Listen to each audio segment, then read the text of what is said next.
afternoon mga idol. Nagpalipad si Gaga. Tagpi-tagpi. Pula blue. Ganda tingnan mga idol.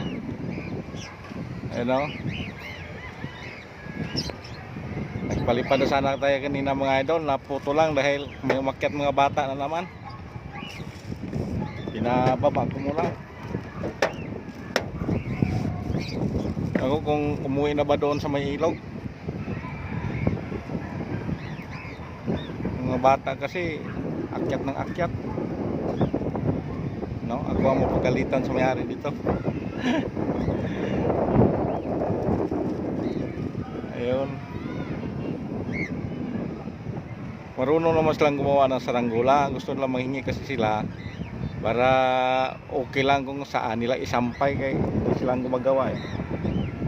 Meron lang isa doon, yung saranggula ko ng puti nandoon sa puno ng kahoy, yung binigay ko nung isang araw sa ni Wiwing.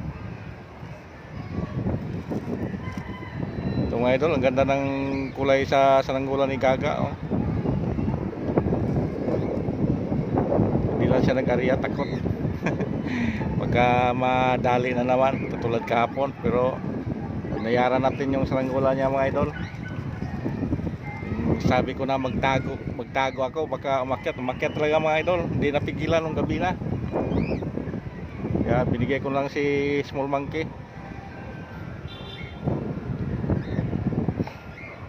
Ayun na mga idol, nag-ariya sa konti. Mamaya lang tayo magpalipad mga idol. Titingnan muna natin yung saranggula niya. Ayan. Yung papaliparin natin mamaya mga idol.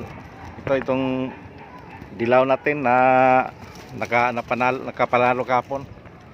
Ito si Sibmore.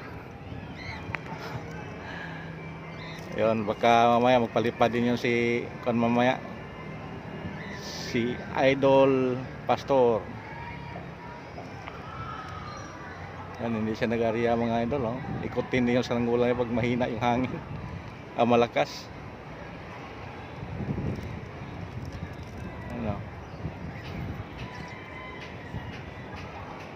Wala na, nandoon na sa sumisid na. Ayun oh. Pinaangat niya mga idol.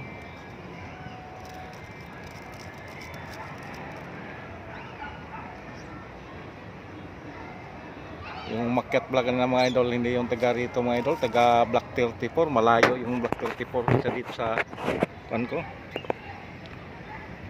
Nabigyan ko na rin dati mga idol isang kariting yung Astra.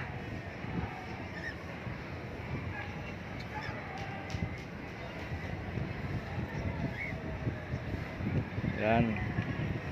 Yun si Gaga. Inigid naman oh.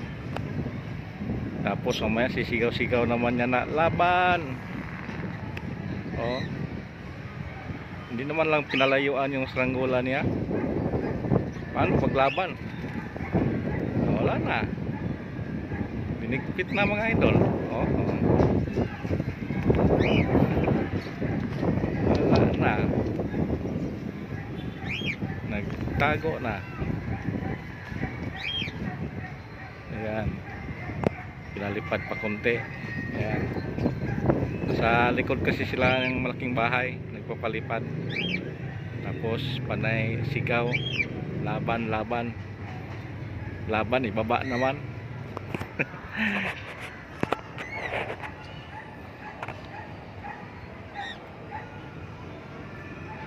Wala na mga idol. Happy watching na lang mga idol. And good afternoon. Sige mga idol, happy watching na lang and good afternoon.